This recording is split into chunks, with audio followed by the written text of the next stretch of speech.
Now, as one of the 5 members of the Mateusz Gamrot fan club, I'd be lying if I said I wasn't a bit depressed. But we also did it. Charles Oliveira, the Lion, does not concern himself with getting slept by Ilia Topuria. He's back. Charles Oliveira is back. He did his He did his thing in this fight. This first round. Let's start with the first round, right? Mateusz Gamrot, like a dumb... I don't want to insult my boy. Like a not smart person, Mateusz Gamrot goes for a wrestling exchange. And pretty much almost for like the first round, the whole first round, he ends up just like in an omoplata where like his arm is just stuck in between Charles's legs. And there was some weird stuff in this round where Charles was alleging that like Gamrot was holding his glove. There was some weird stuff going on. But yeah, the first round, it was still very impressive though. Because Charles Oliveira did a great job of transitioning from submission attempts to... His jiu-jitsu is phenomenal. I think that's like the best display of his jiu-jitsu we've ever seen. I think so. Honestly. I'm thinking about it. Like, this fight, this first round specifically, might be the best display of BJJ he's ever shown. I don't know, though. Maybe that's just recency bias. Round 2. I got to say, Mateusz Gamrot, you got to give him a little bit of credit, was landing some very, very good shots on Charles Oliveira. But Charles Oliveira still has a chin, and Gamrot was really throwing. And his striking has improved. I mean, people are just going to clown on Gamrot. But you got to say his striking has improved, but obviously it's not good enough for the Lion, right?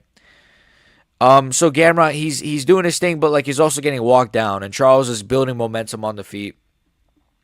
It somehow gets in the clinch, and then Charles kind of takes down Gamrot. So he's the one that initiates the wrestling in round 2, not Gamrot. And he pretty much just gets his back, rear naked choke over the face. I didn't think Gamrot would tap to it, but it is what it is. It wasn't really under the neck, but extremely impressive performance from Charles Oliveira. Mateusz Gamrot, I mean, he was there. All I could say is that he did okay on the feet, and he didn't get subbed within a round. That's pretty cool, I guess. And it was on 2 weeks' notice, so like overall, that's pretty impressive. I mean, he did have a bit of aura. He ran to the octagon, or during this card, there was a time where Charles was coming to the arena, or he showed up to the arena, and he was wearing this like $1,000 suit. His wife had a beautiful outfit on, and he had this gold chain. And then Gamrot shows up, and he's just wearing a hoodie, a shitty UFC hoodie. So obviously Gamrot, he was locked in. I thought he had a chance. Obviously, I keep saying the word fucking obviously. I'm a moron, but obviously, I didn't pick Gamrot to win. I'd be lying if I said that it wouldn't have been cool to see him win because everyone doubted him. But also, I was rooting for Charles, and so Charles fans don't have to get on me for that. I am one of you guys. I am a Charles fan, guys, okay? Relax. I wish he would have fucking, I don't know, submitted Islam Makhachev. Anyways, fuck Islam Makhachev. So, Mateusz Gamrot, he got dog walked. Charles Oliveira, sorry if my voice is really raspy. I did a long stream. Charles Oliveira, though, he called out Max Holloway. I like that fight. I think that's a great fight. That's a great fight to put on a Paramount card, whether it's a main event, a co-main event. You could just throw it out on any freaking Paramount card. It'd be a great fight. So I think Charles Oliveira versus Max Holloway is a great fight. I would like to see maybe a Charles versus Patty instead. Personally, maybe don't get on me for that, but maybe I would prefer that. Maybe. But obviously, Holloway's going to be down. Charles is definitely down for the BMF title. Charles versus Max. It's kind of perfect. It would be insane if Charles were to beat Max Holloway and then somehow get another rematch for his lightweight title, the Lion's lightweight title. And yeah, that's about it. So let's move on to the other fights on this card. I'm not going to spend too long, but Deiveson Figueiredo, Montel Jackson. Should I have killed myself during the fight or after? This fight just wasn't that good, man. I picked Montel Jackson to win. I'm sure I mentioned, by the way, I picked Charles to win. Yeah, I'm pretty sure I did, right? Second round finish, by the way. No, but I picked Montel Jackson to win via a decision. He almost did it. He almost fucking did it, chat. He almost did it. He almost got that robbery YN decision, but he just didn't make it competitive enough, man. Like, this guy, he's good, but like, he also doesn't just know how to go. Like, you're not Leon Edwards, little bro. Stop Leon Edwards maxing. Like, he just allowed it to just be what it was. Don't get me wrong, Deiveson Figueiredo's grappling looked phenomenal in this fight as well. In round one, mainly, and then round two, a little bit of round two. It was really round one, Figueiredo clear fight, or clear win. Clear win round 1, Davison Figueiredo. Round 2, he was winning. He was winning that round for sure with the grappling, but then Montel Jackson probably won on the striking. So I can see an argument, but I still gave it to Figgy.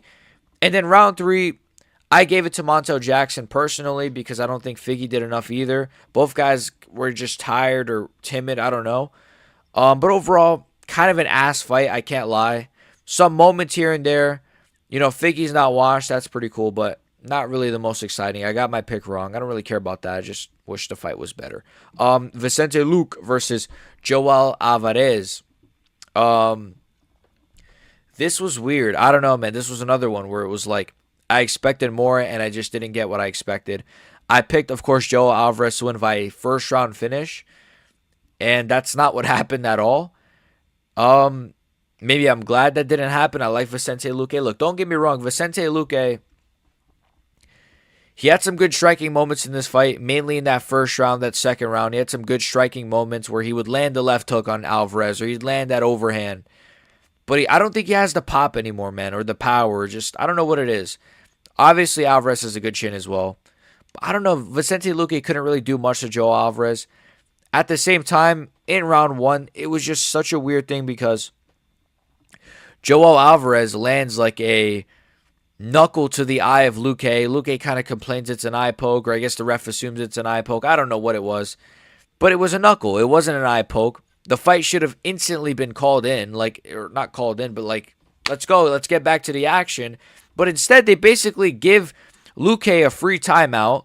Then they call in a doctor to make sure Luque is okay. It's just, bro, it was just weird tonight, bro. Just weird stuff tonight. I just didn't love it. So, mainly for this fight, just that whole thing was so weird.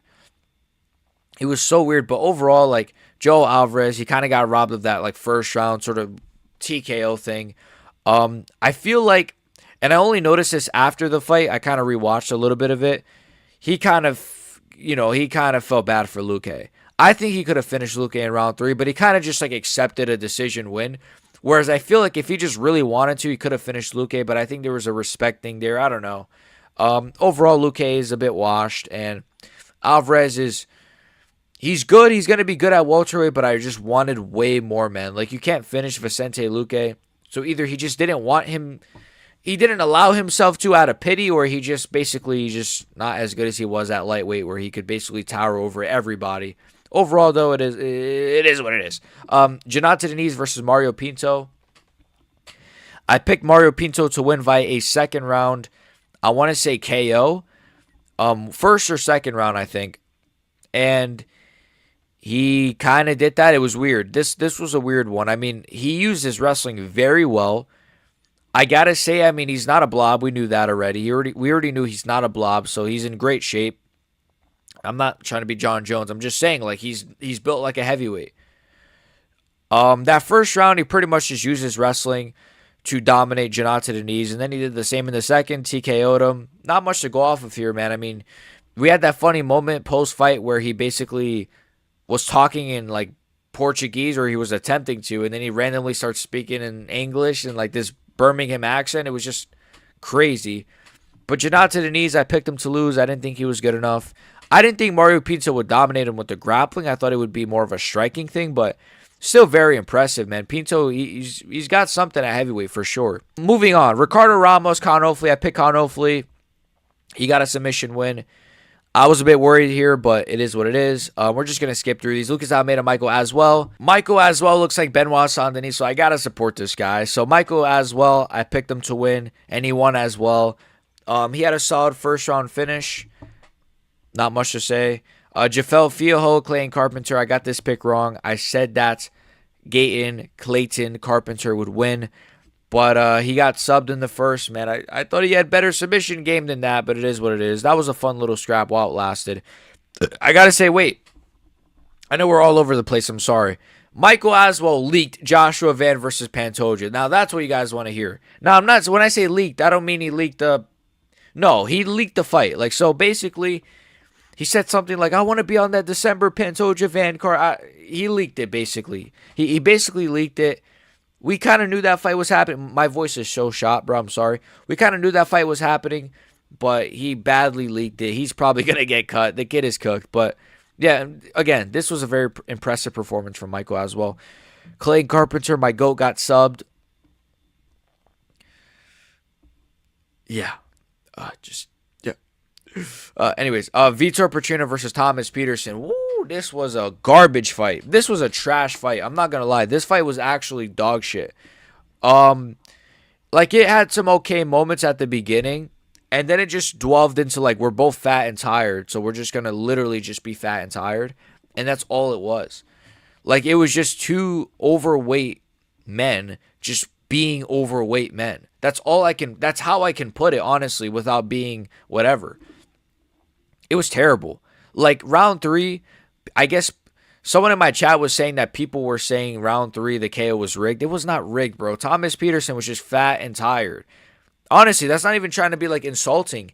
He was just done. And, like, Vitor Petrino was also done, but at least, he still had something left to where he caught Thomas Peterson and he slept him. Vitor Petrino is not going to be shit at heavyweight. He was getting pieced up at times by Thomas Peterson and also out-grappled at times by Thomas Peterson. Vitor Petrino, we thought could be something. Even at light heavyweight, we thought he could be something. Then he kept getting slept over there. Now he moves up a weight class. And yes, he beat fucking Austin Lane, but then you have a competitive fight with Thomas Peterson before you sleep him. It's just, I don't know, man, these heavyweights. We got a good one with Mario Pinto, but then on the same card, we got a slop fight like this. Bia Mesquita versus Irene Alexeva. Bia Mesquita, whatever the kid's name is, won. I said she was going to win. Yeah, I said she was going to win. I don't know. What do you want me to say? I also said Vitor Petrino was going to win, by the way. I said he was going to win this fight by a first-round sub. He actually almost had a few subs, I think. But anyways, Lucas Rocha versus Stuart Nicole. I picked Lucas Rocha to win. He won. Oh my gosh, yeah. I'm not gonna fucking lie. I'm checked out. Like this card was like, it had its ups, but then it's just like, okay, fuck. I'm gonna go on a little rant here. This is gonna be like a schizo rant. Bia Mesquita beat Irene Alexeva. Do I give a fuck? No. Vitor Petrino had a slop fight with Thomas Peterson. Do I give a fuck? No. Fialho submitted Carpenter. Cool, I guess. Lucas Almeida, Michael Aswell. I mean, Aswell was cool, I guess. It's just like, this card up until the main card was just a lot of fucking just slop. And I'm not saying this was like a garbage card at all, but man, some of this is just like, I don't care about Lucas, Mr. 0-3 up until this fight, Rocha, man. Or Stuart Nickel, who's also like 0-3 going into this fight. I'm sorry, but Lucas Rocha won. Cool, I picked him to win, so I got my pick right. Yay, yay, yay. That hand motion looks like what Nina Drama practices. Anyways, Julia Polastri. Oh, my voice is so shaky. I'm sorry. I picked her to win a third-round TKO. She won a third-round TKO. I'm the GOAT. No, I did pick her to win like a late round 2 or 3 TKO because that's what she does. She does a good job of breaking down her opponents. And she won this fight. I picked her to win. It was pretty impressive, I guess. She's got something, man. She's definitely got something. She's not garbage. So I know she beat a grandma, but it is what it is, man. Shout out to this girl for being the only other Polish fighter on this card. And, of course, Joanna, no paycheck for being in the crowd, supporting our GOAT, Gamrot. So, yeah, Luan Lacerda versus Simon Oliveira. Simon Oliveira missed weight by like 30 pounds, so I'm glad he got subbed by Luan Lacerda. My voice is shot. I'm going to get out of here, though. Overall, this was a solid card. I kind of thought it was... I honestly, you know what, man? I thought it was ass. No, it wasn't ass, but it's just like, I'm just going to be honest with you guys. It's just like, okay, Luan Lacerda, yay. Julia Polastri, okay, cool. I actually think she's a fun fighter, to be fair. Lucas Rocha. Yeah, Lucas Rocha, kid. He's going to be a future gatekeeper is what he's going to be. Bia Mesquita, okay, cool. She made her debut. She won, cool. Vitor Petrino, he's not going to be shit at heavyweight. So how can I get excited for him sleeping Thomas Peterson when I know that Vitor Petrino can never beat anybody who's good? That's kind of my issue with it. It's like Vitor Petrino is not good. So him getting a K over Thomas Peterson is not impressive. And I know that he's going to go on to do jack shit. Then Rafael Fialho, Clay Carpenter, it's whatever. It's whatever, I guess. Lucas Almeida, Michael Aswell. This was impressive from Aswell. I can't lie. Ricardo Ramos, Con Ofli, it was what it was. Pinto is going to be something. I got to say that he is going to be something at heavyweight, hopefully. Vicente Luque, wash. Joe Alvarez molested him. And then, of course, Figueiredo, Jackson, ass fight. Can't lie. This was super disappointing. And then the main event was what it was. Charles did exactly what I thought he was. So overall, it was kind of like one of these cards where not really a lot of shocks, not really a lot of surprises. Wasn't the best card. On paper, it was good. In execution, it kind of disappointed me a little bit. But I'm going to get out of here. I don't mean to complain, but it just didn't really blow me away. Like, comment, share, sub, become a member down below. See you guys. My voice is shot, so I'm going to go drink some matcha and listen to Charles Oliveira edits all day while I fucking goon. I don't know. See you guys, and let's go do Bronx. The Lion does not concern himself with losing fights. Sadly, though, Gamrot lost. There's a rope across from my room I'm going to go hang myself on. So see you guys. Peace.